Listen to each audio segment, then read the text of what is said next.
ನೆರೆಯ ನೇಪಾಳದಲ್ಲಿ ಬಹಳ ದೊಡ್ಡ ದುರಂತ ಆಗಿದೆ. ಮಲ್ಲಿಕಾರ್ಜುನ್ ಖರ್ಗೆ ಇದಕ್ಕೆ ಸಂಬಂಧಪಟ್ಟಂತೆ ದಿಗ್ಭ್ರಮೆ ವ್ಯಕ್ತಪಡಿಸಿದ್ದಾರೆ. ದೇವ್ರ ದರ್ಶನಕ್ಕೆ ಹೋದಂಥವರು ಬಹಳ ಮಂದಿ ನಾಪತ್ತೆಯಾಗಿದ್ದಾರೆ.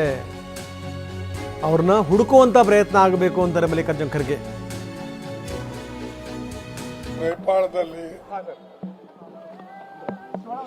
ಬಹಳ ದೊಡ್ಡ ಅನಾಹುತ ಆಗಿದೆ.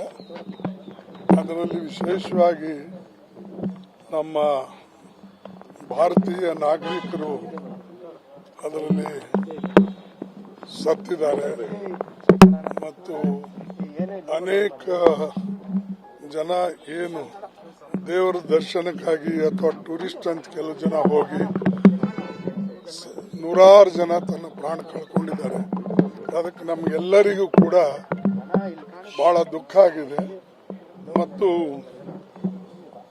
ಅಂಥ ಸಂಕಟದ ಸಮಯದಲ್ಲಿ ನಾವೆಲ್ಲರೂ ಒಂದಾಗಿರಬೇಕು ಮತ್ತು ಭಾರತ ಸರ್ಕಾರ ಕೂಡ ಆದಷ್ಟು ಅವರಿಗೆ ಸಹಾಯ ಮಾಡಬೇಕು ಮತ್ತು ಎಲ್ಲೆಲ್ಲಿ ಈಗಾಗಲೇ ಅವರು ನೀರಲ್ಲಿ ನುಡ್ಸ್ಕೊಂಡು ಹೋಗಿದ್ದಾರೋ ಅಥವಾ ಬೇರೆ ಎಲ್ಲೆಲ್ಲಿದ್ದಾರೋ ಅವ್ರನ್ನ ಹುಡುಕಿ ಅವರವರ ಮನೆಗೆ ಕಳಿಸ್ತಕ್ಕಂಥದ್ದು ಆಗಬೇಕು ಮತ್ತು ಯಾವ ಶವಗಳು ಅಲ್ಲಿ ಸಿಗ್ತಾ ಇಲ್ಲ ಅದಕ್ಕೆ ಹುಡುಕಿ ಅದನ್ನು ಅವ್ರ ಮನೆಗೆ ತಲುಪಿಸಿ ಅದಕ್ಕೆ ಏನು ಸಹಾಯ ಮಾಡಬೇಕು ಅಥವಾ ಆರ್ಥಿಕವಾಗಿ ಮತ್ತು ಅವರಿಗೆ ಬೇರೆ ದೃಷ್ಟಿಯಿಂದ ಸಪೋರ್ಟ್ ಮಾಡಿ